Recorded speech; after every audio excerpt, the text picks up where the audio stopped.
ഇന്ന് ഭക്ഷണം കഴിക്കണേ എന്ന് നീ ആ ഭക്ഷണം പാവപ്പെട്ടവന്റെ കയ്യിൽ കൊടുത്താലല്ലാതെ 30 ദിവസത്തെ നിന്റെ പ്രധാനട്ടാനം നിന്റെ തമ്പുരാന്റെ മുമ്പിൽ സ്വീകരിക്കപ്പെടുകയില്ല. സ്വീകരിക്കപ്പെടാനുള്ള മാനദണ്ഡം. അതുകൊണ്ടാണ് ഞാൻ പറഞ്ഞത് Ramadan to be a practical. ഇതൊരു പ്രാക്ടിക്കൽ തിയറിയാണ്. ഇത് വെറും ആളുകളെ കാണാൻ വെറും ഉമിനീര് വെളിയിലേക്ക് കൊണ്ടുപോകലോ. ഇന്ന് റമദാൻ ഒരു ഇഫ്താറിന്റെ വിഭവ സമൃദ്ധമായ ഒരു വലിയ കേന്ദ്രീകൃത ബിന്ദുവായി മാറുന്നുവോ എന്ന് എനിക്ക് സംശയമുണ്ട്. പല ഇഫ്താറുകളും റമദാനിന്റെ ആത്മാവുകളെ തൊട്ടറിയാത്ത ആഘോഷ രാവുകളിലേക്ക് കടന്നു പോകുന്നു എന്ന് നാം ഭയക്കുന്നുണ്ട്. അല്ല, വെച്ച് വിളമ്പലല്ല, വിളമ്പാൻ കഴിയാത്തവന്റെ വിശപ്പിന്റെ ആത്മാവിന്റെ ആരവമറിയലാണ് റമദാൻ എന്ന് പഠിപ്പിച്ചു തരാനാണ് അല്ലാഹു സുബ്ഹാനഹു വ തആല 30 ദിവസം നിന്നോട് അന്നഭോഗാദികളോട് വിടപെടാൻ പറഞ്ഞത്, അന്നഭോഗാദികളോട് മാറി നിൽക്കാൻ പറഞ്ഞത്. കാരണം ഇത് നാളെ പടച്ച തമ്പുരാനെ കാണാൻ നിന്റെ കയ്യിലുള്ള ഏറ്റവും വലിയ പാതയമാണിത്. പരാതികളും പരിഭവങ്ങളും പരിദേവനങ്ങളും പരിമിതികളുമില്ലാതെ പാതിരാത്രിൽ പടച്ച റബ്ബിനോട് പരമപ്രധാനിയെ പോലെ പതിതനെ പോലെ പൊട്ടിക്കരഞ്ഞ് പടച്ചവനെ നാളെ പരമകോടികൾ പരമോന്നതമായ പദവി ഉദിക്കുന്ന പരലോകത്ത് ഞാൻ എത്തുമ്പോ അവിടെ നിന്നെ കാണാൻ, നിന്റെ ഏറ്റവും നല്ല അടിമയാകാൻ അല്ലാഹുവേ നീ എനിക്ക് തൗഫീഖ് നൽകണേ എന്ന ഒരു പ്രതിജ്ഞ കൂടിയാണ് റമദാൻ. ഉപവാസം എന്ന് പറഞ്ഞാൽ ഉപസമീപേ വാസേ, അതാണ് ഉപവാസം. ഉപവാസം എന്നതിന്റെ അർത്ഥം തന്നെ നമ്മുടെ ഭാഷയിൽ ഉപസമീപേ വാസ എന്ന് പറഞ്ഞാൽ ദൈവത്തിന്റെ അടുത്ത് പോയി വസിക്കുക. അതുകൊണ്ടാണ് മാമുനിമാർ മനസ്സിന് മനഃശുദ്ധി ഉണ്ടാവാൻ കൊടുങ്കാടുകളിൽ മരത്തിന്റെ ചുവട്ടിൽ ഉപവാസം ഇരുന്നത് ദൈവത്തോടെടുക്കുവാനാണ്. ഉപവാസം എന്ന് പറഞ്ഞാൽ അള്ളാഹുവിലേക്ക് അടുക്കുവാനുള്ള രാവുകളാണ്. ഇന്നും ബോംബെയുടെ ചേരികളിൽ താമസിക്കുന്ന മലമൂത്ര വിസർജനത്തിന് കഴിയാതിരിക്കുന്ന, മലമൂത്ര വിസർജനത്തിന് കഴിയാൻ പറ്റാത്ത കറുത്തവനായതിന്റെ പേരിൽ നിന്റെ നിറം കറുപ്പാണല്ലോ എന്ന് ചോദിച്ച് പഠിക്കാൻ പോയ പാവപ്പെട്ട ദളിത് വിദ്യാർത്ഥിയുടെ വായിലേക്ക് കക്കൂസ് കിടക്കുന്ന ടോയ്ലറ്റിന്റെ ലോഷൻ ഒഴിച്ചു കൊടുത്ത് സമന്നത്വത്തിന്റെ തമ്പുരാക്കന്മാർ താണ്ഡവനൃത്തം വിട്ടിയ നാടിന്റെ മുമ്പിലാണ്. അല്ല, മനുഷ്യൻ നിറത്തിന്റെ പേരിലല്ല, അവൻ മനുഷ്യത്വത്തിന്റെ പേരിലാണ് തിരിച്ചറിയുന്നത് ഉദ്ഘോഷിക്കാൻ അള്ളാഹുവിന്റെ വിശുദ്ധമായ ഇസ്ലാം പറഞ്ഞു കൊടുത്തത്. പാവപ്പെട്ട പെൺകുട്ടിയുടെ വായിലേക്ക് വൃത്തിയാക്കാൻ ഉപയോഗിക്കുന്ന ലോഷൻ നിർബന്ധമായി കുടിപ്പിക്കുന്ന, തന്റെ ജീവിതത്തിന്റെ മാതാപിതാക്കളുടെ ഭാരം ഇറക്കി വെക്കാൻ വിദ്യാഭ്യാസത്തിന്റെ ഡിഗ്രി കയറിക്കൂടിയ പാവപ്പെട്ട പെണ്ണിനോട് പിശാചുക്കളെ പോലെ പെരുമാറുന്ന മനുഷ്യൻ എത്രത്തോളം അധപ്പതിച്ചു എന്ന് ചോദിച്ചാൽ, നീതിന്യായ കോടതിയുടെ വരാന്തയിൽ വെച്ച് ഇന്ന് കോടതിയുടെ ജീവനക്കാരിയെ മാനഭംഗം ചെയ്യപ്പെട്ടു എന്ന വാർത്ത കേട്ടിട്ടാണ് ഇന്ന് പുലർച്ചെ ഉണ്ടായത്. ഞാനൊന്ന് ചോദിക്കട്ടെ, എന്താ ഈ ഭൂമി അവതരിപ്പിക്കുന്നു? നീതിന്യായ കോടതിയുടെ, സർവാഡംബര നീതിന്യായ കോടതിയുടെ ജുഡീഷ്യറിയുടെ വലതുഭാഗത്ത് കറുത്ത തുണി കൊണ്ട് കണ്ണു മൂടിക്കെട്ടിയ ഒരു രൂപമുണ്ട്, ഇടതുഭാഗത്തൊരു തുലാസമുണ്ട്. നീതി പറഞ്ഞു കൊടുക്കേണ്ട, നീതി നിർവഹിക്കപ്പെടേണ്ട നീതിന്യായ സ്ഥാനത്തിന്റെ ആ സ്ഥാനത്ത് പോലും വനിതാ ജീവനക്കാരിക്കൊരു പെണ്ണിനെ തന്നെ മാനം രക്ഷിക്കാൻ കഴിയാത്ത അവസ്ഥയിൽ പിശാചുക്കൾ പാർക്കുന്ന വേതാള നഗരം പോലെ ഈ ഭൂമി അധപ്പതിച്ചു പോകുമ്പോ ഈ ഭൂമിയിൽ മനുഷ്യനെവിടെയെന്ന് ചോദിക്കാൻ സ്വാമി വിവേകാനന്ദൻ ചോദിച്ചതുപോലെ, മനുഷ്യ ആകാശത്തുകൂടി ഒരു പക്ഷിയെ പോലെ പറക്കാൻ നിനക്ക് കഴിയുന്നുണ്ട്, ഭൂമിയിൽ ഒരു മനുഷ്യനായി 2 കാലിൽ നിവർന്ന് നടക്കാൻ നിനക്ക് കഴിയുന്നില്ലല്ലോ. എന്നാണ് നീ 2 കാലിൽ നടക്കുന്ന ഒരു മനുഷ്യനാവുക? ആകാശത്തിന്റെ മുകളിലേക്ക് ചൊവ്വയിൽ മനുഷ്യന്റെ സാന്നിധ്യമുണ്ടോ എന്ന് നോക്കി മനുഷ്യ നീ പറക്കുമ്പോൾ ഭൂമിയിൽ ഒരു മനുഷ്യനായി ജീവിക്കാൻ നിനക്ക് എന്തുകൊണ്ട് കഴിയുന്നില്ലെന്ന് സ്വാമി വിവേകാനന്ദൻ പരിതപിച്ചതുപോലെ, അഗതികൾക്കൊപ്പം കൊടുക്കാത്ത, വിധവകളുടെ കണ്ണീരൊപ്പാത്ത ഒരു മതത്തിൽ എനിക്ക് വിശ്വാസമില്ലെന്ന് സ്വാമി വിവേകാനന്ദൻ പറഞ്ഞ നാട്ടിലാണ് എന്റെ വീടിന്റെ വാതിലൊരു കൊളുത്തുണ്ടായിരുന്നെങ്കിൽ എന്റെ മകൾ ഇങ്ങനെ ആകുമായിരുന്നില്ല എന്നൊരു അമ്മ വിലപിക്കേണ്ടി വന്നത്. ഞാൻ ഏറെ നീട്ടി പറയുന്നില്ല. റമദാൻ അതിന്റെ സാമൂഹികമായ സാംസ്കാരികമായ സന്ദേശം ലോകത്തോട് പറഞ്ഞുകൊണ്ടിരിക്കുമ്പോ, അതിന്റെ സാംസ്കാരികമായ സന്ദേശം പറഞ്ഞുകൊണ്ടിരിക്കുമ്പോ, ഇല്ല, പാവപ്പെട്ടവൻ അവൻ ജീവിതത്തിൽ തളർത്തപ്പെടേണ്ടവനല്ല, കറുത്തവൻ അവൻ മാറ്റി നിർത്തപ്പെടേണ്ടവനല്ല, അവൻ ഐക്യത്തോടെ മാറേണ്ടവനല്ല. അവനാണ് ജീവിതത്തിന്റെ ഏറ്റവും നല്ല സുഹൃതമെന്ന് പറഞ്ഞു കൊടുക്കാൻ അവനെ കയ്യിൽ പിടിക്കലാണ് തന്റെ പ്രിയപ്പെട്ട മകനായ ഉസാമ പ്രിയപ്പെട്ട മകനായ വളർത്തുമകനായ ഉസാമ താഴെ വീഴുമ്പോ ഖുത്ബ ഓതിയിരുന്ന മിമ്പറിൽ നിന്ന് ഓടിയെഴുന്നേറ്റ് വന്ന് മോനെ ഉസാമ എന്ന് പറഞ്ഞ് താങ്ങിയെടുത്ത് ആ കറുത്ത ഉസാമയുടെ ചുണ്ടിലൂടെ വീഴ്ചയിൽ വന്ന രക്തം തന്റെ നാവുകൊണ്ട് മാറ്റിയെടുത്ത് മോനെ ഉസാമ എന്ന് നെഞ്ചോട് ചേർത്ത് പിടിച്ച് മോനെ ഉസാമ എന്ന് സ്നേഹത്തോടെ വിളിച്ച മുത്തുറസൂൽ സല്ലല്ലാഹു അലൈഹി വസല്ലമ, ആ പ്രവാചകന്റെ അനുയായികളാണ് നാം. അതുകൊണ്ട് ജീവിതം സ്നേഹിക്കാനുള്ളതാണ്, പകർന്നു കൊടുക്കാനുള്ളതാണ്. ജീവിതം മറ്റൊരുത്തന്റെ വിശപ്പിന്റെ വിളിയറിയാനുള്ളതാണ്. അതുകൊണ്ട് നിങ്ങളെല്ലാവരും പാവങ്ങളെ അറിയണേ. റമദാൻ അതിന്റെ വിശുദ്ധമായ അതിന്റെ അർത്ഥതലങ്ങളിലോട്ട് കടത്തിക്കൊണ്ടുപോകണേ എന്ന് പറയുവാനാണ് അല്ലാഹുവിന്റെ വിശുദ്ധമായ റമദാൻ ആദരമായത്. അതുകൊണ്ട് സഹോദരങ്ങളെ, റമദാൻ എന്നത് 30 ദിവസത്തെ വെറും ഒരു ആഘോഷമായി മാറരുത്. ആരാധനകളുടെ വൈകൃതങ്ങളാണ് ആരാധനകളുടെ ആത്മാവുകളെ നശിപ്പിച്ചത് എന്ന് ഞാൻ ഓർത്തു പറയുകയാണ്. ആരാധനകളിൽ കടന്നുകൂടിയ വൈകൃതങ്ങളാണ് ആരാധനകളുടെ ആത്മാവുകളുടെ അന്തരംഗങ്ങളെ നശിപ്പിച്ചു പോയത്. ആരാധനകൾ വൈകൃതങ്ങളുടെ കൈകൂടാ, അത് വൈകല്യങ്ങൾ സംഭവിച്ചുകൂടാ. അതിന്റെ അന്തസ്തകളുടെ അന്തർധാരകളെ നാം ആവാഹിച്ച് നമ്മുടെ ആരാധനകൾ നമ്മുടെ ഹൃദയത്തിലേക്ക് കടത്തിക്കൊണ്ടുവരണം. നമ്മുടെ ഹൃദയത്തിലേക്ക് കടത്തിക്കൊണ്ടുവരണം. ആ ഹൃദയം സജീവമാകണം. അതിനാണ് അല്ലാഹുവിന്റെ വിശുദ്ധമായ റമദാൻ. നമ്മളിപ്പോ എല്ലാവരും കരുതുന്നത് റമദാൻ എന്ന് പറഞ്ഞാൽ അതൊരു ഭക്ഷണക്രമത്തിന്റെ മാസമാണെന്നാണ്. 11 മാസം കഴിക്കുക, 1 മാസം ഫാസ്റ്റിംഗിനാവുക, അതോടെ ആരോഗ്യക്രമം നന്നാകുമെന്നാണ്. ഇല്ല ഇല്ല, അല്ലാഹുവിന്റെ വിശുദ്ധമായ റമദാൻ, ആ റമദാൻ അല്ലാഹു നമുക്ക് നൽകിയത് ഈ ഭൗതികമായ ലോകത്തിന്റെ ക്രമീകരണത്തിനല്ല, അത് പരലോകത്തിലേക്കുള്ളൊരു മോക്ഷത്തിന് വേണ്ടിയാണ്. ഞാൻ എന്റെ വിഷയത്തിന്റെ മർമ്മപ്രധാനമായ കാതലിലേക്ക് ഞാൻ കടന്നു പോവുകയാണ്. അല്ലാഹു നമുക്ക് എല്ലാവർക്കും മനസ്സിലാക്കാനുള്ള ബോധം നൽകി അനുഗ്രഹിക്കുമാറാകട്ടെ. വിഭജിച്ചു കൊടുക്കാൻ കഴിയുന്ന, നന്മ കൊടുത്ത് കഴിയാൻ തോന്നുന്ന എന്റെ പ്രിയപ്പെട്ട സഹോദരങ്ങളെ, ആ നന്മകളുടെ ഭാഗങ്ങളിലേക്ക് നടക്കാൻ കഴിയുന്ന ഏറ്റവും പ്രധാനപ്പെട്ട പരലോകമോക്ഷത്തിനാണ് അല്ലാഹു സുബ്ഹാനഹു വ തആല റമദാൻ നൽകിയത്. വളരെ പ്രധാനപ്പെട്ട, നമ്മൾ നീട്ടിപ്പെടുത്തി പറയുന്നില്ല. 1.5 മണിക്കൂർ കൊണ്ട് ഇൻഷാ അല്ലാഹ് നമ്മുടെ പ്രഭാഷണം അവസാനിക്കും. 3 മണിക്കൂർ 4 മണിക്കൂർ എന്നൊക്കെ പറഞ്ഞിട്ടുണ്ട്. അത്രയൊന്നും ദീർഘമായി പറയേണ്ട കാര്യമില്ല. വളരെ ചെറിയ ഒരു പ്രഭാഷണം മാത്രം മതി. ഏറ്റവും ചെറിയ വിജ്ഞാനമാണ് ലോകത്ത് ചരിത്രത്തിന്റെ ഗതികൾ മാറ്റിക്കുറിച്ചിട്ടുള്ളത്. അതുകൊണ്ട് എന്റെ പ്രിയപ്പെട്ട സഹോദരങ്ങളെ, സഹോദരിമാരെ, മനസ്സിലാവും അല്ലാഹുവിന്റെ പ്രവാചകൻ നബി മുഹമ്മദ് മുസ്തഫ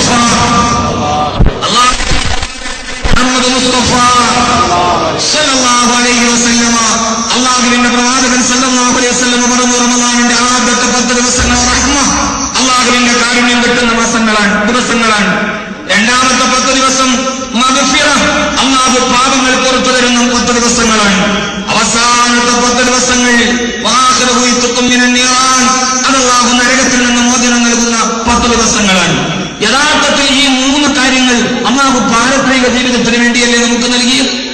റമദാന്റെ ഉദ്ദേശം നമ്മുടെ ഈ നോമ്പ് ഞാൻ തുറന്നു പറയാൻ, നമ്മുടെ ചില ഇഫ്താറുകളൊക്കെ പലപ്പോഴും റമദാനിന്റെ ചൈതന്യത്തെ കളയുന്ന ഇഫ്താറുകളാണോ എന്ന് തോന്നിയിട്ടുണ്ട്. ശബ്ദം കുറഞ്ഞു. അല്ലാഹു നമ്മളെ കാത്തുരക്ഷിക്കുമാറാകട്ടെ. ഇഫ്താറുകൾ സുന്നത്താണ്, പക്ഷെ അത് സുന്നത്തായ രീതിയിൽ തന്നെ നടത്തും. അതിന്റെ ചൈതന്യം ആ രീതിയിൽ തന്നെ ഉണ്ടാവും. ഈ അടുത്ത് കേട്ടത്, ഇഫ്താറിന് ആള് വല്ലാതെ കൂടിയപ്പോൾ ബഹളമായി. അപ്പോൾ ആരോ കല്യാണ വീട്ടിലെ ചോദ്യം പോലെ ചോദിച്ചു അത്രേ, എന്നാൽ പിന്നെ ഒരു ട്രിപ്പ് 6 മണിക്ക് എന്നുള്ള കയറും. ഒരു ട്രിപ്പ് 6 മണിക്ക് കൊടുത്താൽ പിന്നെ 6:45 അടുത്ത ട്രിപ്പ് കൊടുത്താൽ മതിയല്ലോ. ഈ ആഘോഷപരതകൾ, ഈ പ്രകടനപരതകൾ, ഈ പുകഴ്ത്തി പറയലുകൾ, അതിന്റെ അപ്പുറത്തേക്ക് റമദാനിന് ഒരു ആത്മാവുണ്ട്. ആ റമദാനിന്റെ ആത്മാവ് റമദാൻ പാരത്രിക മോക്ഷത്തിനാണ് എന്നതാണ്.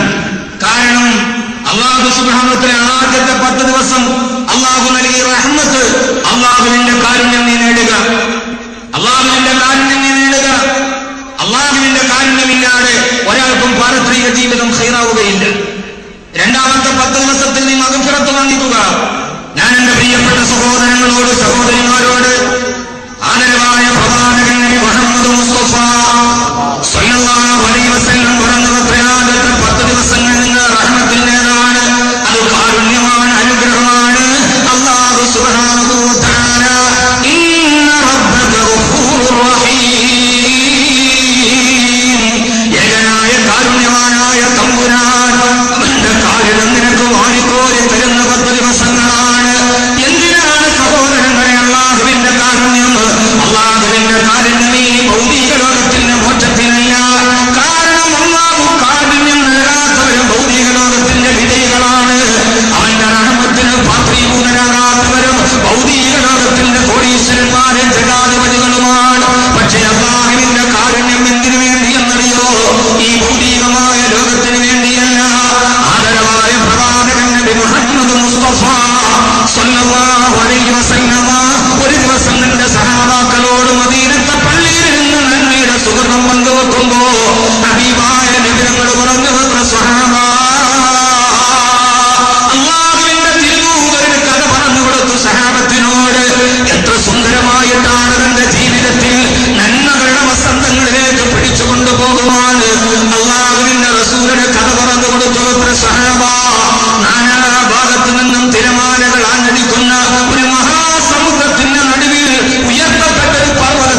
500 വർഷത്തെ ഇബാദത്തിന് പകരം നീ എന്നെ സ്വർഗത്തിലേക്ക് കൊണ്ടുപോയാൽ മതി. അല്ലാഹുവിനോട് അടിമ തർക്കിച്ചുവത്രേ. അവസാനം പടച്ച തമ്പുരാന് ജിബ്രീൽ അലൈഹിസ്സലാത്തു വസ്സലാമിനെ വിളിച്ചിട്ട് പറഞ്ഞു, ഈ മനുഷ്യനോട് തർക്കിക്കുകയാണ് സ്വർഗപ്രവേശനത്തിന് വേണ്ടി.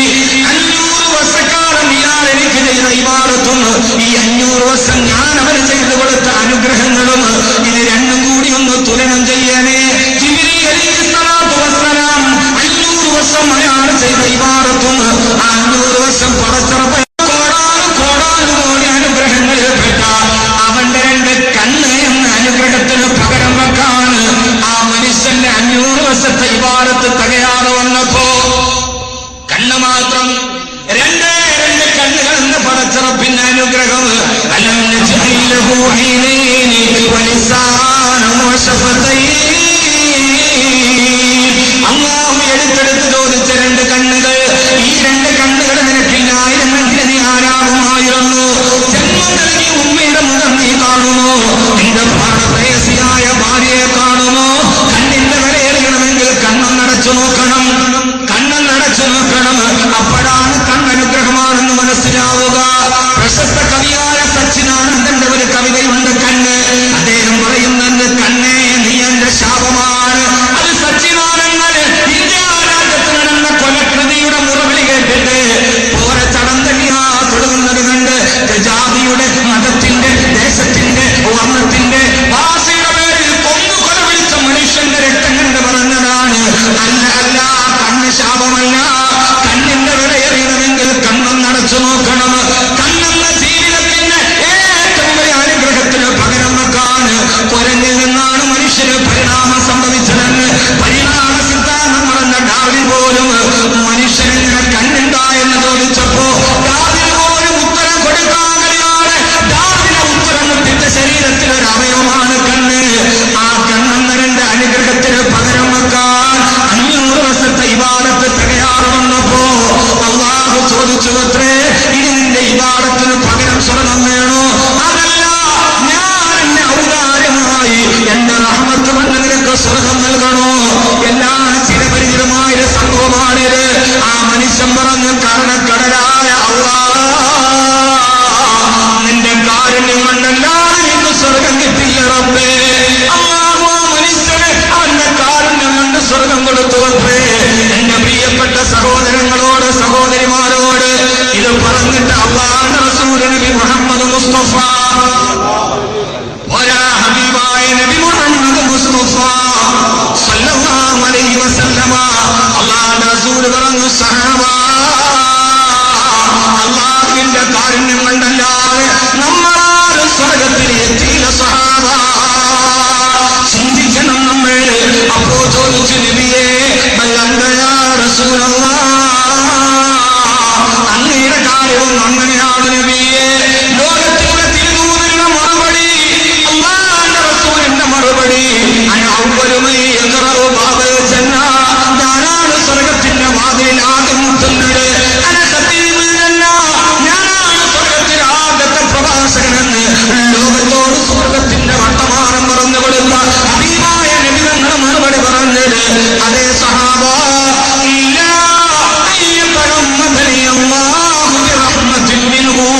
അതേ അല്ലാഹുവിന്റെ കാരുണ്യം എനിക്ക് തന്നാലല്ലാതെ ഈ മുഹമ്മദ് സ്വർഗത്തിൽ പോകില്ല സഹാബ.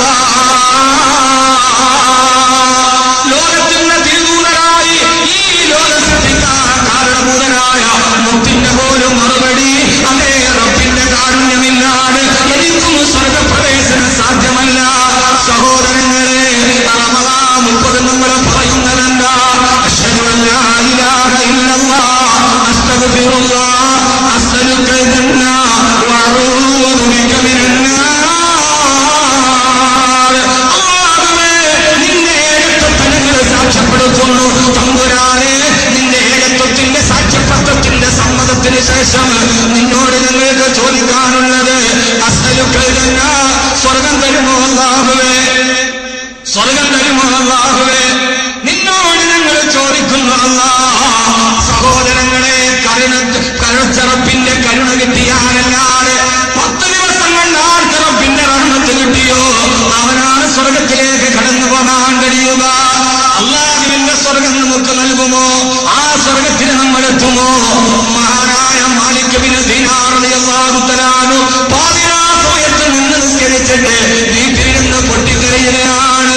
ചോദിച്ചുവത്രേ, അല്ലാഹുവേ അല്ലാഹുവേ, നിന്റെ സ്വർഗത്തിൽ ആരൊക്കെ പോകുമെന്ന് നിനക്കറിയാമല്ല, നിന്റെ സ്വർഗത്തിൽ ആരുടെയൊക്കെ പേരുകൾ എഴുതിയിട്ടുണ്ടെന്ന് നിനക്കറിയാം റബ്ബേ, നിന്റെ നരകത്തിലേക്ക് പോകുന്നവരായെന്ന് അറിയുന്നവൻ നീ മാത്രമാണ് അല്ലാഹുവേ.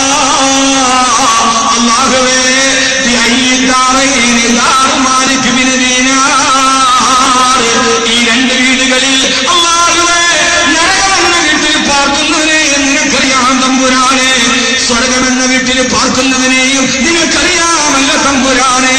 ഈ രണ്ട് വീടുകളിൽ മാലിക് ബിൻ ദീനാറിന്റെ പേര് വീടിന്റെ ചുവട്ടിലാണ് എഴുതിയിരിക്കുന്നതെന്ന് നിനക്ക് മാത്രം അറിയാമല്ലോ എന്ന് പറഞ്ഞിട്ട് റമദാനിന്റെ രാത്രികളിൽ പൊട്ടിക്കരഞ്ഞിരുന്നു. ഈ ഉമ്മത്തിന് സുഹൃത്തിന്റെ കാൽപ്പാടുകൾ പഠിപ്പിച്ചു തന്ന മഹാമനീഷികൾ മഹാനായ മാലിക് ബിൻ ദീനാർ റളിയല്ലാഹു അൻഹു. മകൻ വാതിൽ പഴുതിലൂടെ നോക്കുമ്പോ വാപ്പ നരകത്തിനാണോ സ്വർഗത്തിനാണോ പേരെന്നറിയാതെ കരയുകയാണ്.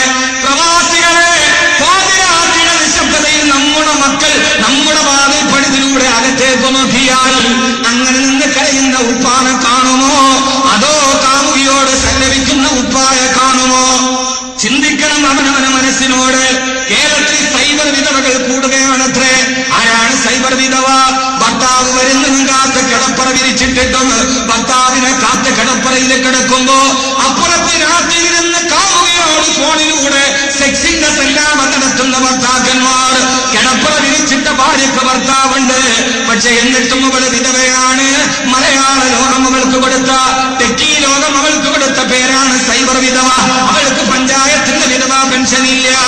അവൾ റേഷൻ കാർഡിലെ ഭർത്താവുള്ളവളാണ്, പക്ഷേ അവൾക്ക് റേഷൻ കാർഡിൽ പെൻഷനില്ല. അവളാണ് സൈബർ വിധവ. കഴിയണേ സഹോദരങ്ങളെ, ഇങ്ങനെയൊക്കെ കഴിയാൻ വർത്തമാനകാല ലോകത്തിന്റെ ഈ യുഗാന്തരങ്ങളുടെ വൈകല്യങ്ങൾക്ക് കാണിക്കുമോ? സാങ്കേതിക വിദ്യകളിൽ ഗ്ലോബൽ വില്ലേജ് പോലെ മനുഷ്യനെ കൈവെള്ളയിൽ ഒതുക്കി തന്നപ്പോ നഷ്ടപ്പെട്ടു പോയത് സുഹൃതങ്ങളാണ്, നഷ്ടപ്പെട്ടു പോയത് നന്മകളാണ്, നഷ്ടപ്പെട്ടു പോയത് ജീവിതത്തിന്റെ നല്ല നല്ല രാത്രികളാണ്.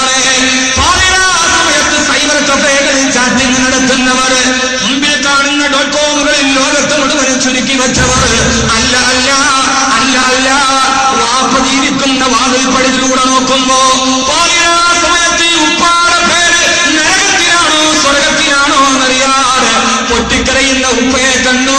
ബഹുമാനപ്പെട്ട മാലിക് ബിൻ ദീനാർ റളിയല്ലാഹു തആല അൻഹുവിന്റെ മകൻ. ആവണം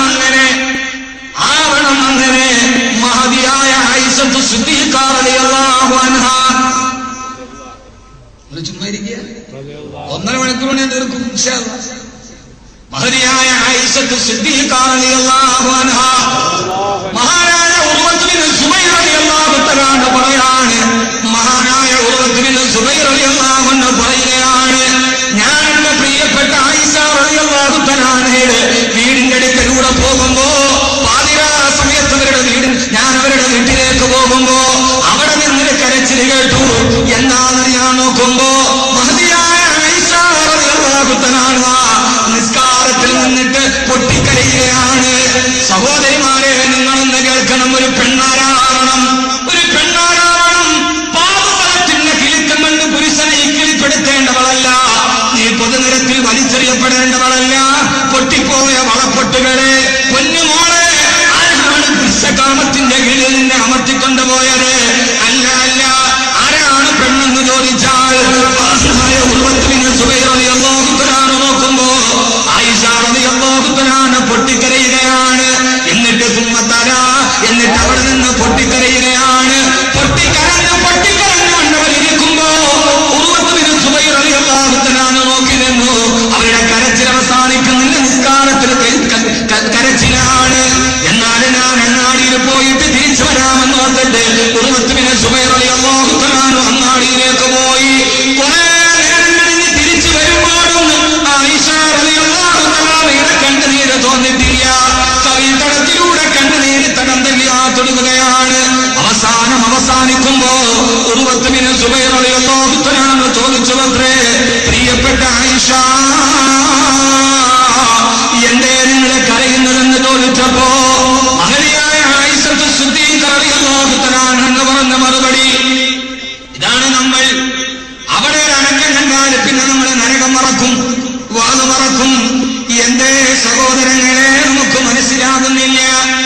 ചിരിക്കാൻ കഴിയുന്നത്.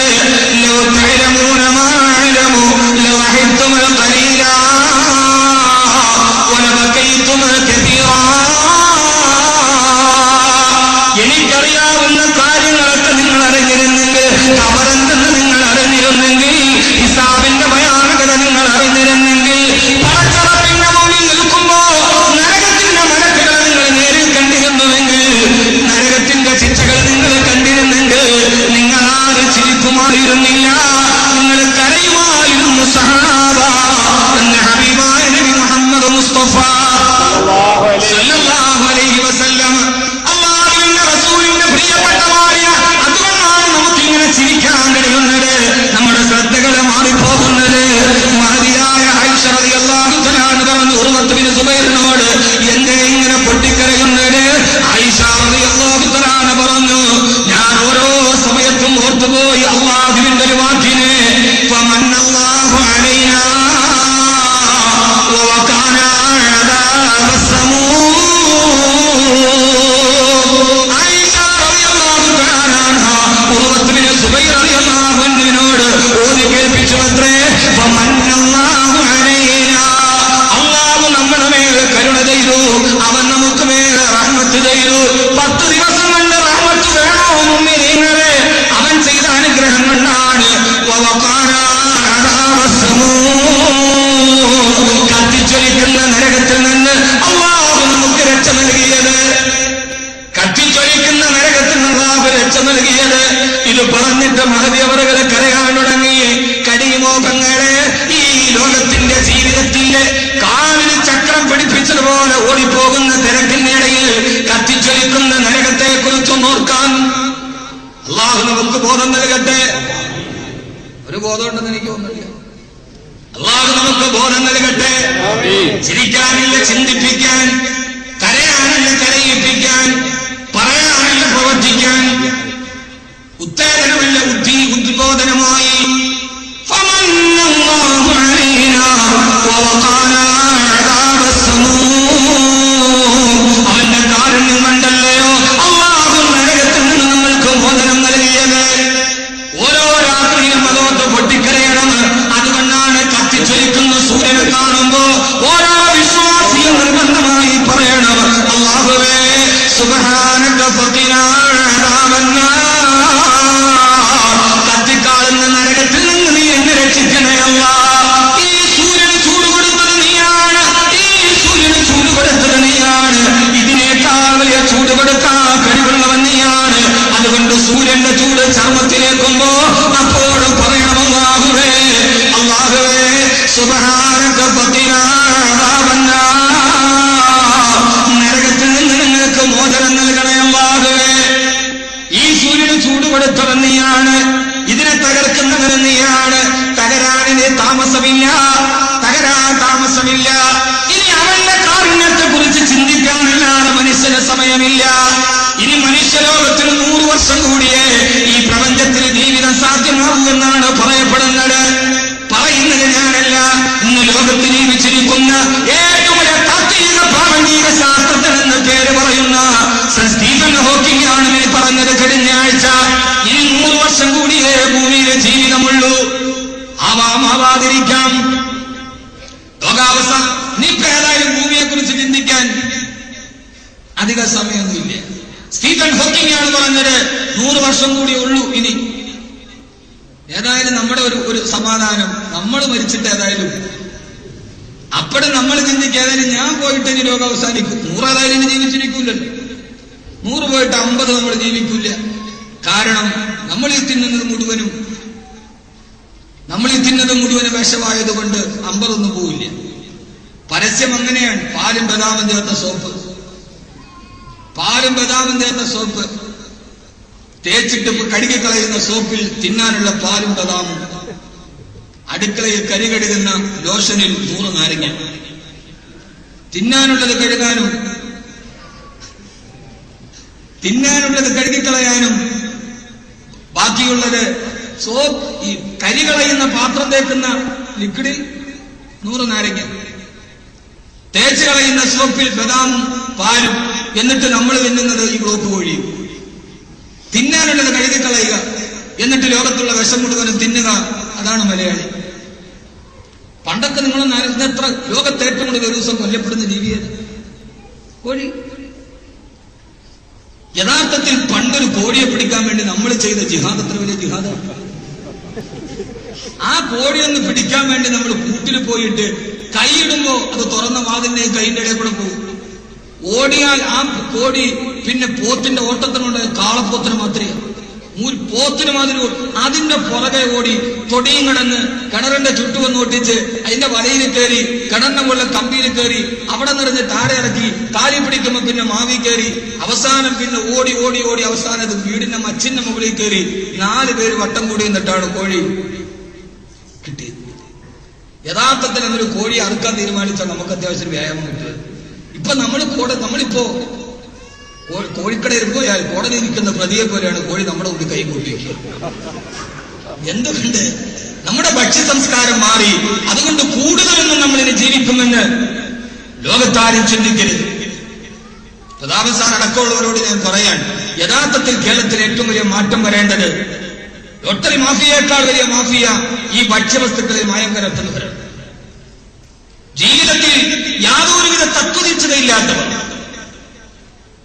അള്ളാഹുവിന്റെ ഖുർആൻ കർശനമായി വിലക്കിയ ഒന്നാണത്. കച്ചവടം നല്ല രീതിയിലല്ലെങ്കിൽ നരകത്തിന്റെ ഉടമയാണ്. അള്ളാഹു നമ്മളെ കാത്തുരക്ഷിക്കട്ടെ. ഇതിപ്പോ നമുക്ക് വേറൊരുത്തനെ കൊന്നിട്ടാണെങ്കിലും വേണ്ടില്ല, വേറൊരുത്തനെ ആമാശയത്തിന് ക്യാൻസർ വന്നിട്ടാണെങ്കിലും വേണ്ടില്ല, എന്റെ ജീവിതത്തിൽ എല്ലാം എനിക്ക് വേണം എന്നൊരവസ്ഥയിലേക്ക് നമ്മുടെ ദുരാഗ്രഹങ്ങൾ നമ്മെ എത്തിച്ചുകൊണ്ടിരിക്കുന്നു. മറ്റൊരുത്തന് അജിനാമോട്ടോ കടിച്ചാൽ അവന്റെ ആമാശയത്തിന് ക്യാൻസർ വരും. അജിനാമോട്ടോ ഉപയോഗിക്കുന്നവർ ക്യാൻസറാണ് സപ്ലൈ ചെയ്യുന്നത്. ഈ മാരകം നിങ്ങൾ എവിടെയാണ് അവസാനിപ്പിക്കുന്നത്? ഞാൻ തുറന്നു ചോദിക്കുകയും, ഭക്ഷണത്തിന് രുചി ഉണ്ടാവാം, കസ്റ്റമേഴ്സ് കൂടുതലുണ്ടാവാം, പക്ഷെ ഈ ചെയ്യുന്ന പാതകം ആരുടെ മുമ്പിലാണ് നിങ്ങൾ തുറന്നു പറയുക? അള്ളാഹുവിന്റെ മുമ്പിൽ പറയേണ്ടതല്ലേ? റമദാൻ പഠിപ്പിച്ച ഒരു സംസ്കാരം, ആ സംസ്കാരം ഒരു 30 ദിവസത്തേക്കാണോ? ഹബീബായ നബി തങ്ങൾ പറഞ്ഞു, നോമ്പുകാരന് ഒരാൾ തെറി വിളിച്ചാൽ അവനോട് തിരിച്ചു തെറി വിളിക്കരുത്, പറയണം ഇന്നി ഷായിമുൻ, ഞാൻ നോമ്പുകാരനാണ്. പെരുന്നാളിന് ഉച്ചയ്ക്ക് പോയിട്ട് അവനെ തിരിച്ചു വിളിക്കുക? പെരുന്നാളിനെല്ലാം കഴിഞ്ഞു നേരെ പോയിട്ട് റമദാനെ വിളിച്ചെല്ലാം തിരിച്ചു വിളിക്കാനല്ല. പെരുന്നാൾ കഴിഞ്ഞാലും ഒരു മുസ്ലിമിന്റെ മുമ്പിൽ വന്ന ഒരാൾ തെറി വിളിച്ചാൽ അവനോട് പറയണം ഇന്നി സായിമുൻ, ഞാൻ നോമ്പുകാരനാണെന്നല്ല, ഇന്നി മുസ്ലിമുൻ, ഞാനൊരു മുസ്ലിമാണ്. മറ്റൊരു തന്റെ മാനത്തെ ഹനിക്കാൻ പാടില്ല, മറ്റൊരു തന്റെ ഹൃദയത്തെ വെളിപ്പെടുത്താൻ പാടില്ല, മറ്റൊരു തനക്കുറിച്ച് അപമാനിക്കാൻ പാടില്ല. ഇത് ഞാൻ റമദാനിലൂടെ പഠിച്ച പാഠമാണ്. 30 ദിവസം നിന്റെ ഹൃദയത്തെ നിയന്ത്രിക്കണം. നിന്നെ മുൻകേൽപ്പിച്ചവനോട് നീ പറയണം ഇന്നി സായിമുൻ, ഞാൻ നോമ്പുകാരനാണ്, ഞാൻ നോമ്പുകാരനാണ്. നീ ചീത്ത വിളിച്ചാൽ ഞാൻ തിരിച്ചു വിളിക്കില്ല, നീ എന്നെ മുറിപ്പെടുത്തിയാൽ ഞാൻ തിരിച്ചു മുറിപ്പെടുത്തില്ല. കാരണം ഞാനൊരു പരിശീലനത്തിലാണ്, ഞാൻ നോമ്പുകാരനാണ്. മുസ്ലിമീങ്ങളെ, പെരുന്നാൾ കണ്ടാൽ ഈ ചിത്ത മാറ്റുവാനാണോ? അപ്പോഴും പറയണം ഇന്നി മുസ്ലിമുൻ, ഞാനൊരു മുസ്ലിമാണില്ല. അൽ മുസ്ലിമു മൻ സലിമൽ മുസ്ലിമൂന മിൻ ലിസാനിഹി വയദിഹി. ആരാണ് മുസ്ലിം എന്ന് ചോദിച്ചപ്പോ നിസ്കാരത്തരമ്പുള്ളവനല്ല, ആരുടെ നാവിൽ നിന്ന് മറ്റൊരാൾ രക്ഷപ്പെട്ടുപോയോ, ആരുടെ കയ്യിൽ നിന്ന് സഹോദരങ്ങൾ രക്ഷപ്പെട്ടുപോ, അവനാണ് മുസ്ലിം എന്ന് ലോകത്തോട് പറഞ്ഞു കൊടുക്കൂ.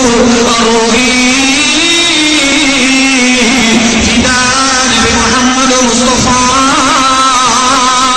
സല്ലല്ലാഹു അലൈഹി വസല്ലമ. അതുകൊണ്ടുള്ള പ്രിയപ്പെട്ട സഹോദരങ്ങളോട് എനിക്ക് പറയാനുള്ളത്, ഈ ദുനിയാവ് ശാശ്വതമല്ല. അല്ലാഹുവിന്റെ കരുണ നേടി പരലോകത്തെത്തലാണ് ഏറ്റവും നല്ല വിജയം. അല്ലാഹു റഹ്മത്ത് നമുക്ക് നൽകുമാറാകട്ടെ. അതുകൊണ്ട് രാഷ്ട്രീയ മേഖലകളിലുള്ളവരോടൊക്കെ ഞാൻ സജീവമായ ഇടപെടലുകൾ ഇനി ഉണ്ടാകേണ്ടത് നമ്മുടെ ഭക്ഷ്യരംഗങ്ങളിലാണ്. അതിനെതിരെയാണ്, ആ അനീതിക്കെതിരെയാണ് പടവാളാക്കേണ്ടത്. അതുകൊണ്ടാണ് നടൻ ശ്രീനിവാസൻ എറണാകുളത്ത് ക്യാൻസർ ഹോസ്പിറ്റൽ വന്നപ്പോ ക്യാൻസറിന്റെ ഹോസ്പിറ്റലിന് വേണ്ടത് ഭക്ഷണത്തില് മാരകമായ കീടനാശിനിയാണ് തടയേണ്ടത് എന്ന് പറഞ്ഞു. നമ്മൾ വിഷം ഒരിടത്തുനിന്ന് കൊടുക്കുക, അപ്പുറം മെഡിക്കൽ കോളേജ് നവീകരിക്കുക, രണ്ടും പരസ്പര പൂരകങ്ങളാണ്, പരസ്പര വൈരുദ്ധ്യങ്ങളല്ല. ഇവിടെയാണ് അവസാനിപ്പിക്കേണ്ടത്. അതുകൊണ്ട് മുസ്ലിമിനോട് ഞാൻ പറയാൻ, നീ അറിഞ്ഞുകൊണ്ട് മറ്റൊരുത്തിന് ഉപദ്രവം ചെയ്താൽ നീ റമദാൻ നിന്റെ ഹൃദയത്തിൽ തൊട്ടിട്ടില്ല, റമദാൻ നിന്റെ ഹൃദയത്തിൽ സന്നിവേശിച്ചിട്ടില്ല. കാരണം റമദാൻ അള്ളാഹുവിന്റെ കാരുണ്യം നിനക്കും മറ്റുള്ളവർക്കും കൊടുക്കുവാനുള്ള ഒരു പരിശീലന കളരിയാണ്. അള്ളാഹു നമുക്ക് നൽകി അനുഗ്രഹിക്കട്ടെ.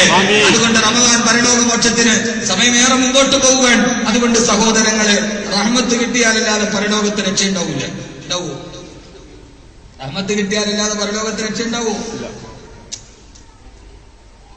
ആര് പറഞ്ഞു? റഹ്മത്ത് കിട്ടിയാലല്ലാതെ പരലോകത്ത് രക്ഷയുണ്ട? ഇബാദത്ത് കൊണ്ട് മാത്രം ഉണ്ടാവില്ല.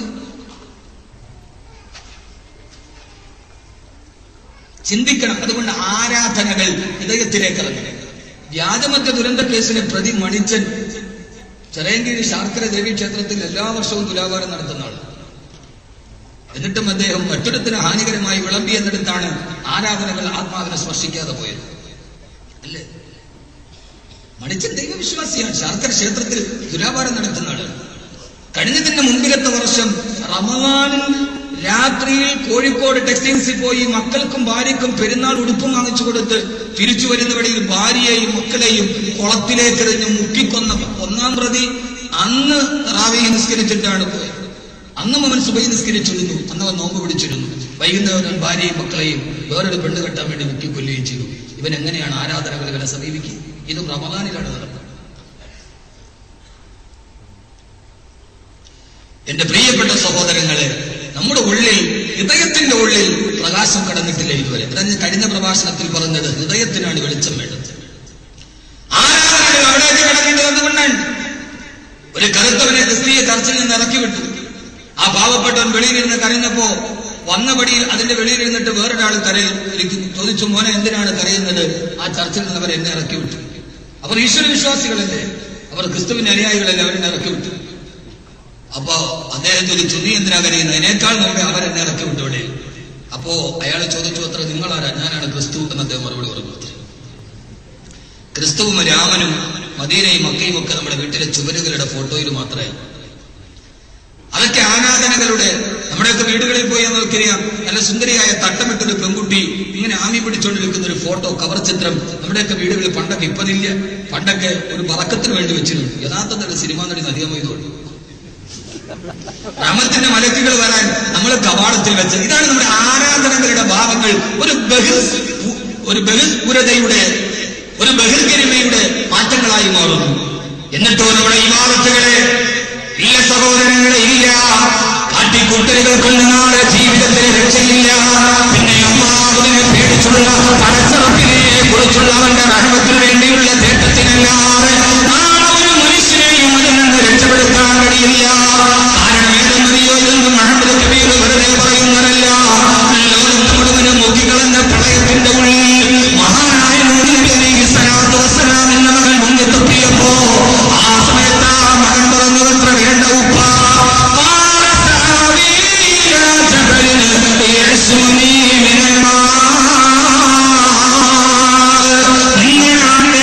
എനിക്ക് ആവശ്യമില്ല, ഞാൻ കപ്പലിൽ കയറില്ല ഉപ്പ എന്ന മകൻ മറുപടി പറഞ്ഞപ്പോ, ഞാൻ ഈ മലയുടെ മുകളിൽ കയറി രക്ഷപ്പെടാമെന്ന് മകൻ മറുപടി പറഞ്ഞപ്പോ ആ സമയത്ത് മഹാനായ നബി പറഞ്ഞ ഒരു മറുപടി ഉണ്ട്, ഇല്ല മോനെ, ഇല്ല.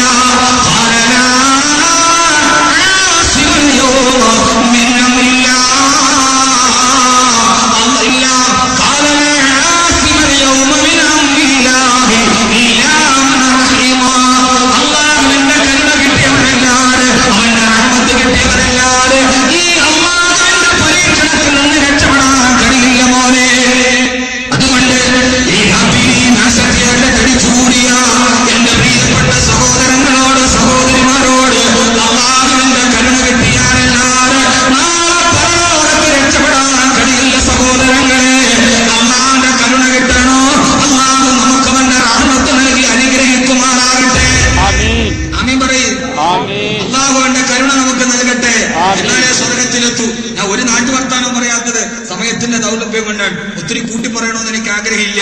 നിർത്താൻ പോകുമ്പോ ഇനി പറയണമെന്ന് പറഞ്ഞാൽ ഞാൻ പറയാം. ഇത്രേ ഉള്ളൂ. എന്റെ ടൈം 12:30. അള്ളാഹു നമുക്ക് ബോധം തരട്ടെ. അള്ളാഹു നമുക്ക് കരുണ തരട്ടെ. ആമീൻ പറയും ഉറക്കം. അങ്ങനെ അള്ളാഹുടെ കരുണ കിട്ടണം എന്ന് ആഗ്രഹമുള്ളവരൊക്കെ ഒന്ന് കൈപൊക്കി നോക്കട്ടെ. താത്തിട്ടു ആറത്തമരാണ് അദ്ദേഹം കൈപൊക്കി. അപ്പൊ ഇതിന്റെ അർത്ഥം എല്ലാരും കൈപൊക്കി, അതിന്റെ അർത്ഥം ആരും ഉറങ്ങുന്നില്ല എന്ന്. ഞാൻ കൈവെക്കാൻ പറഞ്ഞത് ആരൊക്കെ ഉറങ്ങുന്നുണ്ടെന്ന് അറിയാനാണ്. എല്ലാ ആളുകളും കൈപൊക്കിയത് കൊണ്ട് അതിന്റെ അർത്ഥം ആരും ഉറങ്ങിയിട്ടില്ലെന്ന്. അതുകൊണ്ട് പ്രസംഗം തുടരുന്നു. നിങ്ങൾ പകുതി വരെ കൈവയ്ക്ക് ഞാൻ പ്രസംഗം നിൽക്കുന്നത്, കാരണം ആളുകൾ ഉറക്കമാണ്. അള്ളാഹു നമുക്ക് ബോധം തരട്ടെ. അള്ളാഹുടെ കരുണ കിട്ടിയാലല്ലാതെ അത് ആർക്കും കിട്ടും. ആർക്കും കിട്ടും? ആർക്കും കിട്ടും. അതിനിപ്പോ വാക്കവിയാവണമെന്നില്ല, ഹാഫിളാവണമെന്നില്ല, അതിനിപ്പോ വലിയ പ്രഭാഷകനാവണമെന്നില്ല, അതിനിപ്പോ 4000 സദസ്സിലൊന്നും സംസാരിക്കണമെന്നില്ല. അതൊക്കെ കടന്നപ്പള്ളി ഇച്ചിരി കടന്നു പറഞ്ഞാണ്. 4000 സദസ്സുകളിൽ ആ പറഞ്ഞതുപോലെ അങ്ങനെ ആവണമെന്നില്ല. ആർക്കും കിട്ടും ആ റഹ്മത്ത്. അള്ളാഹു നമുക്ക് ആ റഹ്മത്ത് നൽകട്ടെ. അതിനൊരു പരാമത്തിന്റെ പദവി വേണ്ട, അതിനൊരു മേൽവിലാസം വേണ്ട. സഹോദരങ്ങളെ, മഹാനായ പ്രവാചകൻ കടന്നു പോകുമ്പോ വാഹനത്തിന്റെ നടുവിലിരുന്നിട്ടൊരു കല്ല് കരയുകയാണ്. കല്ല് പൊട്ടി പൊട്ടി കരയുകയാണ്. മഹാനായ പ്രവാചകൻ ചോദിച്ചു, കല്ലേ, നീ എന്തിനാണ് കരയുന്നത്? കല്ലേ, എന്തിനാണ് കരയുന്നത്? കല്ലേ. കല്ലിന്റെ മറുപടി, അല്ലാഹുവിന്റെ സമയത്തുള്ള കൗലല്ലോ, അല്ലാഹുവിന്റെ വാക്ക് നിങ്ങൾ കേട്ടില്ലേ?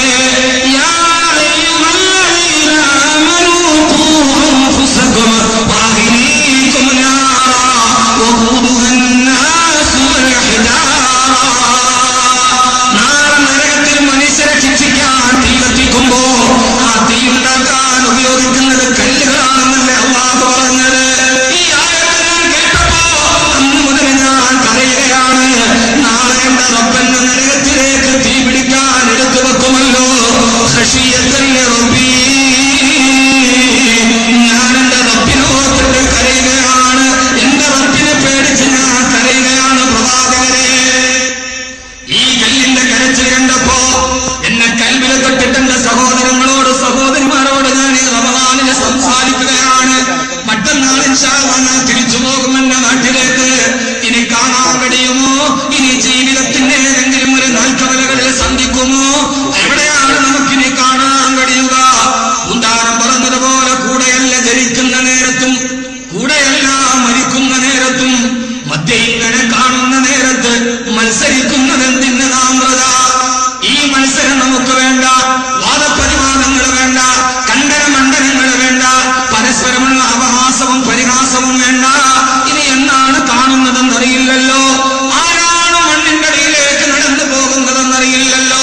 ആരാണ് വിധിയുടെ വികൃതിയിലേക്ക് പോകുന്നതെന്നറിയില്ലല്ലോ.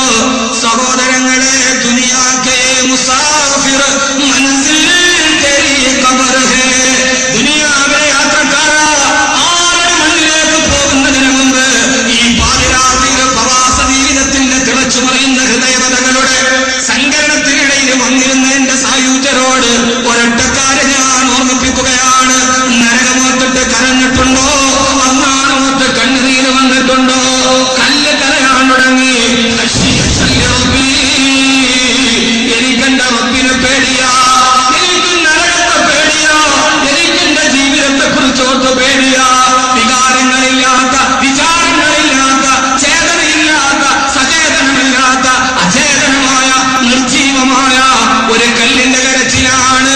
ആ കണ്ണീര് കണ്ടപ്പോ അല്ലാഹു ആ കല്ലിനോട് പ്രവാചകനോട് പറഞ്ഞു, പ്രവാചകനെ, ആ കല്ലിന്റെ കണ്ണുനീര് കാരണത്താൽ ആ കല്ലിന് ഞാൻ പൊരുത്തപ്പെട്ടു എന്ന്, ആ കല്ലിനെ ഞാൻ നരകത്തിൽ നിന്ന് മോചിപ്പിച്ചെന്ന് പറയ പ്രവാചകരെ. ഏത് കല്ല് നരകത്തിലിട്ടാലും ഈ കല്ലിനെ ഞാൻ നരകത്തിലിടില്ല പ്രവാചകരെ എന്നൊന്ന് പറഞ്ഞു കൊടുക്കുമോ? കല്ല് കരയും. പ്രധാന സാറ് ചിന്തിക്കുന്നുണ്ടാകും, കല്ല് കരയുമോ? കരയുമെന്ന് വിശുദ്ധ ഖുർആൻ. വഇന്ന മിനൽ ഹിജാറതി ലമാ യതഫജ്ജറു മിൻഹുൽ അൻഹാർ. എത്ര കല്ലുകളാണ് അവക്കിടയിലൂടെ ജലസരത്തുകൾ നൽകി നരിക്കുന്നത്. സഹ്യപർവ്വതത്തിന്റെ ഗിരിശൃംഗങ്ങൾ കരഞ്ഞാണ് ഭാരതപ്പുഴയും ചാലിയാറും നിറഞ്ഞൊഴുകിയത്. അത് കല്ലിന്റെ കണ്ണുനീരാണ്, അത് കല്ലിന്റെ വ്യഥയാണ്, അത് കല്ലിന്റെ ആധികളാണ്. ആ കല്ല് കരയാൻ തുടങ്ങി. കല്ലിനെ തലോടിക്കൊണ്ട് പറഞ്ഞു, കല്ലേ, നിന്നെ ഞാൻ നരകത്തിൽ നിന്ന് മോചിപ്പിച്ചിരിക്കുകയാണ് നിന്റെ കണ്ണുനീര് കാരണത്താൽ.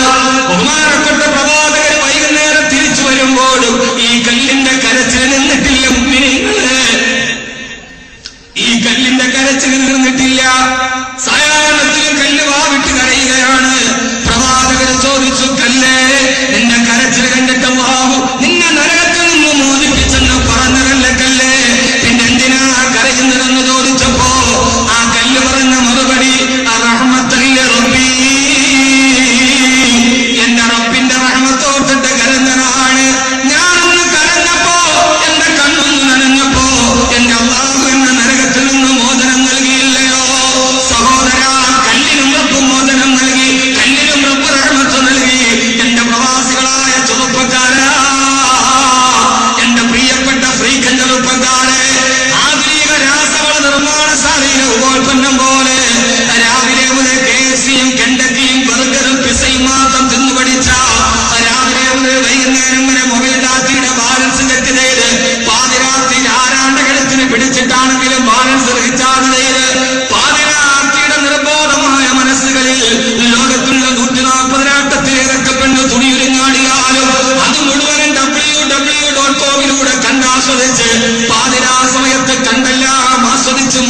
ശമ്പളം കൂടിയെന്നല്ല, സഹാബത്തുകൾ പൊട്ടിക്കരഞ്ഞിരുന്നു. എങ്ങനെയാണ് അവര് കരഞ്ഞതെന്നറിയോ?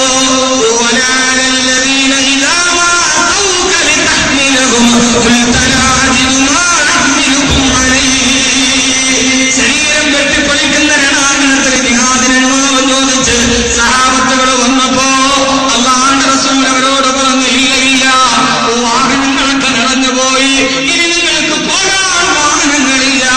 വരാലല്ലദീന ഇദാ മാ തൗക്കലും തഹ്മിലഹും ഖുൽത ലാ അജിദു മാ അഹ്മിലുക്കും അലൈഹി. യുദ്ധക്കളത്തിലേക്ക് നിങ്ങളെ കൊണ്ടുപോകാൻ ഇതൊക്കെ ഖുർആൻ ആയത്തുകളാണ്.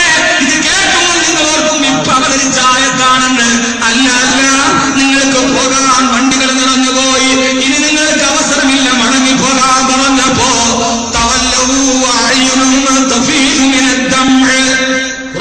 പറയുകയാണ്, തവല്ലൗ, അവര് വീട്ടിലേക്ക് തിരിച്ചുപോയി. അവരുടെ കണ്ണുനീർ കൊണ്ട് കണ്ണിലൂടെ തടം തല്ലിയാ തുടങ്ങി. അല്ലാഹുവേ, സ്വർഗ്ഗത്തിലേക്ക് പോകാൻ കഴിഞ്ഞില്ലല്ലോ റബ്ബേ എന്നോത്തിട്ടവര് കരഞ്ഞിരുന്നു. അതുകൊണ്ട് സഹോദരങ്ങളെ, കരയണം. എങ്ങനെ കരയണം? റബ്ബിനോത്തിട്ട് കരയണം. ومن ذكر الرب المهيمين خاليا ففاضت به عيناه خوفا تالي. ഇതുകൊണ്ടാണ് ഞാൻ പറഞ്ഞത്, റമദാനിലൂടെ റഹ്മത്തും മഗ്ഫിറത്തും കിട്ടവനെ പാരത്രിക മോക്ഷമുള്ളൂ. നാളെ അർശിന്റെ തണല് കിട്ടുന്നത് ആർക്കാണ്? ومن ذكر الرب المهيمين خاليا ففاضت به عيناه خوفا تالي.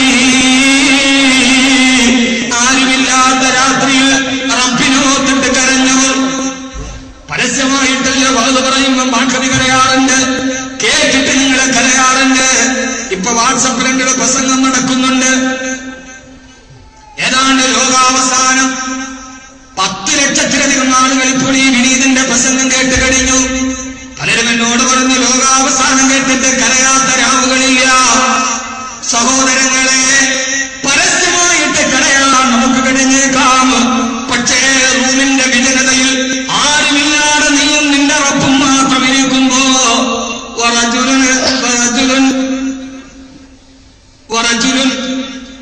ذكرallah خاليا ففاضت به عينا.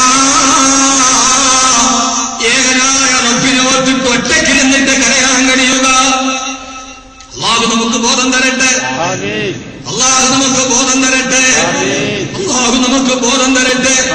നിങ്ങൾക്കൊന്ന് കരയാൻ കഴിയുമോ? മഹാനായ മുഹമ്മദിന് മുൻകർ റളിയല്ലാഹു തആല അൻഹു ബോധം കെട്ട് താഴെ വീണു. ഭാര്യ നിലവിളിക്കാൻ തുടങ്ങി. അയൽവക്കക്കാർ ഓടി വന്നിട്ട് ഭാര്യയോട് ചോദിച്ചു, മുഹമ്മദിന് മുൻകർ റളിയല്ലാഹു തആല അൻഹുവിനെ വെള്ളമടിച്ച് ബോധം കൊണ്ടുവന്നു.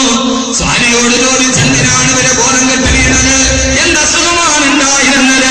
എന്റെ പ്രിയപ്പെട്ട ചെറുപ്പക്കാരാ, അവരുടെ ഭാര്യ മറുപടി പറഞ്ഞറിയോ?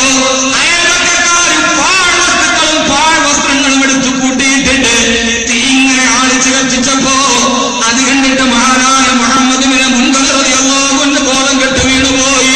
അല്ലാഹുവേ, ഈ പാഴ്വസ്ത്രങ്ങൾ ഇങ്ങനെ ആളിക്കത്തുന്ന തീയുടെ നിറം കണ്ടപ്പോ ബോധരഹിതനായി താഴെ വീണുപോയി മഹാനായ മുഹമ്മദിനെ മുൻകർ റളിയല്ലാഹു അൻഹു. നമ്മൾ ചിന്തിക്കാറുണ്ടോ? നമ്മുടെ വീടിന്റെ പുറകില് നമ്മൾ എത്രയോ പാഴ്വസ്തുക്കൾ കത്തിക്കാറുണ്ട്. ചിന്തിക്കും സഹോദരങ്ങൾ, ചിന്തിക്കും. ഇനി ലോകത്തിന് കൂടുതൽ ആയുസില്ല. ഇനി നമ്മൾ പരലോകത്തിന് വേണ്ടി ജീവിക്കണം. എന്നാലേ ഭൂമിയിൽ നല്ലവനായി ജീവിക്കാൻ കഴിയും. അല്ലാഹു നമുക്ക് ബോധം തരട്ടെ. ആമീൻ. ആമീൻ പറയും. അല്ലാഹു നമുക്ക് ബോധം തരട്ടെ. ആമീൻ. സമയമായോ? അല്ലാഹു നമുക്ക് ബോധം തരട്ടെ. ആമീൻ. ആമീൻ കേൾക്കണില്ല ഉറക്കെ. അല്ലാഹു നമുക്ക് ബോധം തരട്ടെ. ബോധം വേണം, അറിവല്ല, ബോധം വേണം. അറിവെല്ലാവർക്കും cigarette smoking is injurious to health എന്ന് പാക്കറ്റിൽ തന്നെ എഴുതിയിട്ട് മാഞ്ഞു വലിക്കുന്നത് അറിവില്ലാഞ്ഞിട്ടല്ല, ബോധമില്ലാഞ്ഞിട്ടാണ്. അറിവ് വേറെ, ബോധം വേറെ. അത് കണ്ണിന്റെ അറിവല്ല. കടമ്പലിട്ട് പറഞ്ഞ പോലെ കണ്ണ് വേണം ഇരു ഭാഗങ്ങളിൽ എപ്പോഴും കണ്ണ് വേണം, മുകളിലും താഴെയും. കണ്ണിനുള്ളിൽ കണ്ണിലെപ്പോഴും കത്തിച്ചൊലിക്കുന്ന ഒരു ഉൾക്കണ്ണ് വേണം, അണയാത്ത കണ്ണ്. കണ്ണിന്റെ ഉള്ളിൽ ഒരു കണ്ണ് വേണം. പിന്നെ ഖുർആൻ പറഞ്ഞ അകക്കണ്ണുള്ളവർക്ക് കാണാൻ കഴിയും. അകക്കണ്ണുള്ളവർക്ക് കാണാൻ കഴിയും. ആയിരങ്ങളെ കത്തിച്ച് കരിച്ചു കളഞ്ഞ ചാമ്പലിന്റെ മൃതദേഹത്തിന്റെ മുകളിലാണ് തന്റെ അധികാരത്തിന്റെ കസേരയെന്ന് തിരിച്ചറിയാനുള്ള ബോധമില്ലെങ്കിൽ അവൻ ലോകത്തിലെ സുൽത്താനാണ്. ഹിറ്റ്ലറും അങ്ങനെയാണായത്, മുസോളിനിയും അങ്ങനെയാണായത്. പക്ഷേ ഇതിനപ്പുറം ലോകത്തിന്റെ തമ്പുരാന്റെ മുമ്പിൽ നിൽക്കേണ്ടി വരുമെന്ന ബോധമുള്ളപ്പോഴാണ് അവൻ ലോകത്തിലെ നീതിമാനായ ഭരണാധികാരിയായത്. അള്ളാഹു നമുക്ക് ബോധം തരട്ടെ. ദുനിയാവിന്റെ ചക്രവർത്തിയാവാൻ ആളുകളുടെ കബന്ധം, ശിരസട്ട കബന്ധത്തിന് മുമ്പിൽ അധികാര കസേര പണിയുന്നവൻ ശാശ്വതമായ ഇവിടുത്തെ ഏറ്റവും ചെറിയ ഒരു ലോകത്തിനു വേണ്ടി കഴിഞ്ഞവനാണ്. ലോകത്തിന്റെ നെപ്പോളിയനോട് ഗുരു ചോദിച്ചു അത്രേ, എന്താണ് നിങ്ങളുടെ അടുത്ത ലക്ഷ്യം? അദ്ദേഹം പറഞ്ഞു, എനിക്ക് യൂറോപ്പ് പിടിച്ചടക്കണം. ഗുരു ചോദിച്ചു, യൂറോപ്പ് പിടിച്ചടക്കിക്കഴിഞ്ഞാൽ എനിക്ക് പേർഷ്യ പിടിച്ചടക്കണം. പേർഷ്യ പിടിച്ചടക്കിക്കഴിഞ്ഞാൽ എനിക്ക് ഏഷ്യ വൻകര മുഴുവനും പിടിച്ചടക്കാം. ഏഷ്യ പിടിച്ചടക്കി കഴിഞ്ഞാലോ? നെപ്പോളിയൻ പറഞ്ഞു, എനിക്ക് ലോകം മുഴുവനും പിടിച്ചടക്കാം. അപ്പോ ഗുരു ചോദിച്ചു, ലോകം മുഴുവനും പിടിച്ചടക്കിയിട്ട് പിന്നെന്താണ് ജോലി? എനിക്ക് പിന്നെ ഒന്ന് വിശ്രമിക്കണം. നിങ്ങൾക്കൊന്ന് വിശ്രമിക്കാൻ ഇത്രയും സ്ഥലത്തിന് വേണ്ടിയാണെങ്കിൽ പിന്നെ ഇതെല്ലാം പിടിച്ചടക്കേണ്ട കാര്യമുണ്ടോ എന്ന് ചോദിച്ചു ഗുരു. ഇതെല്ലാം കഴിഞ്ഞിട്ട് പിന്നെ വിശ്രമിക്കാനാണെങ്കിൽ ഈ കൊല ചെയ്യപ്പെട്ട മൃതദേഹങ്ങളോട് ആരാണ് പരാതി പറയുക എന്ന് ചോദിച്ചു ഗുരു. ശരിയല്ലേ? ബൈബിള് ചോദിച്ചതുപോലെ ലോകം മുഴുവൻ നിന്റെ കൈവെള്ളയിലുണ്ട്, നിന്റെ ആത്മാവ് നിനക്കില്ല. പിന്നെന്താണ് ഇതെന്തിനാണ് ഈ പരാക്രമം? എന്തിനാണ്? വാരുകൻ ആരെ തോപ്പിച്ചാലും വേണ്ടില്ല, ആരെ പറ്റിച്ചാലും വേണ്ടില്ല, ആരെ കൊന്നാലും വേണ്ടില്ല, എനിക്ക് ചിന്തിക്കുന്നു, എനിക്ക് കുടിക്കണം, എനിക്ക് ജീവിക്കണം. ഏതുവരെ? അല്ലാഹുവിന്റെ ഖുർആൻ പറഞ്ഞു, ഇല്ല അല്ലാഹുവിനോട് കരയുക, പടച്ചറപ്പിനോട് കരയുക. അല്ലാഹു നമുക്ക് ബോധം നൽകി അനുഗ്രഹിക്കുമാറാകട്ടെ. ഇതിനവസാനമുണ്ട്. സ്റ്റീഫൻ ഹോക്കിംഗ് പോലുള്ള 100 വർഷം കൂടിയേ ജീവിക്കാൻ കഴിയൂ. എത്ര വർഷം? എത്ര? അപ്പൊ നമ്മളേതാണ്ട് പരമപ്രധാനികളായി ഇവിടെ ജീവിക്കും. ഞാൻ വേണ്ടി ലോകാവസാനം പറഞ്ഞപ്പോ ഒരിക്കൽ ഞാൻ പറഞ്ഞു, വ്യാഴാഴ്ച രാത്രി വെള്ളിയാഴ്ചയോട് കൂടിയാണ് ലോകം അവസാനിക്കുക. അപ്പം വേറൊരു തന്നോട് പറഞ്ഞു, ഏതായാലും ശനിയാഴ്ച അവസാനിക്കുന്നുണ്ട്, അപ്പൊ പിന്നെ ശനി മുതൽ വ്യാഴം വരെ തലതിരിഞ്ഞ് കിടക്കാം, എല്ലാ വെള്ളിയാഴ്ചയും നന്നാവുക. ഇത് 100 വർഷം കൂടിയുള്ളൂ എന്നാണ് പറയുക. 3 കാരണങ്ങളാണ് അദ്ദേഹം പറഞ്ഞത്. സ്റ്റീഫൻ ഹോക്കിംഗ് ആണ് പറയുന്നത്, തിരുത്തപ്പെടാതിരിക്കാം. ശാസ്ത്രീയ നിഗമനങ്ങൾ അത് ദൈവികമല്ല, അത് മനുഷ്യന്റെ കണ്ടെത്തലുകളാണ്, അനുമാനങ്ങളാണ്, അത് തിരുത്തപ്പെടാം. 19-ാം നൂറ്റാണ്ടിൽ സ്പെയിൻ രാജവംശത്തിന്റെ ചിഹ്നം തന്നെ ഹെർക്കുലിയൻ രാജസ്തംഭങ്ങളും അതിന്റെ താഴെ +അൾട്രാ, സ്പെയിനിനപ്പുറത്തോട്ടൊന്നുമില്ല എന്നതിന്റെ അർത്ഥം. കൊളംബസ് അമേരിക്ക കണ്ടുപിടിച്ചപ്പോ അവരത് മാറ്റി +അൾട്രാ ഇനിയും പലതുണ്ടെന്നായി. ഒന്ന് മാറ്റപ്പെടാം, വെട്ടിത്തിരുത്തപ്പെടാം. പക്ഷേ സ്റ്റീഫൻ ഹോക്കിംഗ് പറയുകയാണ്, 100 വർഷം കൂടിയുള്ളൂ. 3 കാരണങ്ങളാണ് ഈ പ്രബന്ധങ്ങളാണ്.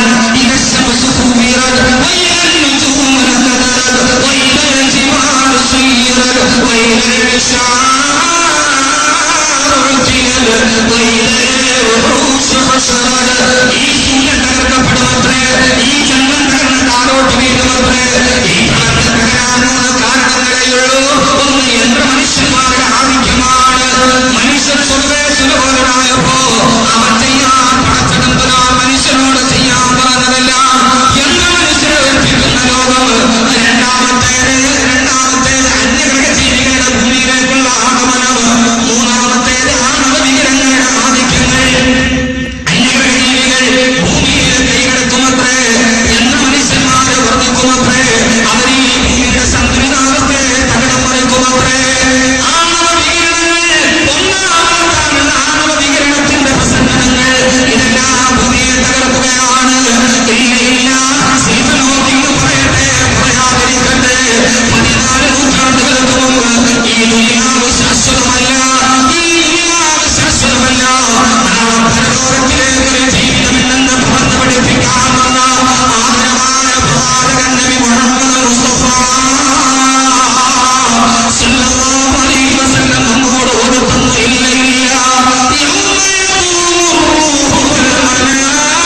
ഇനി പോകാൻ പാടില്ല. അൽഹംദുലില്ലാ.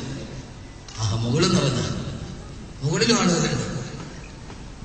അല്ല, നിങ്ങൾ വലിയ ഭാഗ്യവാന്മാർ. വറഫൈനാഹു മക്കാനൻ അലിയ്യ. അല്ലാഹു നമ്മളെ നല്ലവരാക്കി തരട്ടെ. നാളെ സ്വർഗത്തിൽ ഇങ്ങനെ മുകളിലിരിക്കാൻ തൗഫീഖ് നൽകട്ടെ. സൗബാൻ റളിയല്ലാഹു അൻഹു, അതാണ് ഞാൻ അവസാനം പറയാം. സൗബാൻ റളിയല്ലാഹു അൻഹു അതാണ് ചോദിച്ചു, നബിയെ മുകളിലിരിക്കേണ്ട വഴി. അല്ലാഹു നമ്മളെ മുകളിലിരുത്തട്ടെ. സ്വർഗത്തിൽ ഇങ്ങനെയാണ്, പല തട്ടാണ്. പക്ഷെ അതങ്ങനെ അവസാനം പറയാം. സമയം ഉണ്ടോന്ന് അറിയില്ല.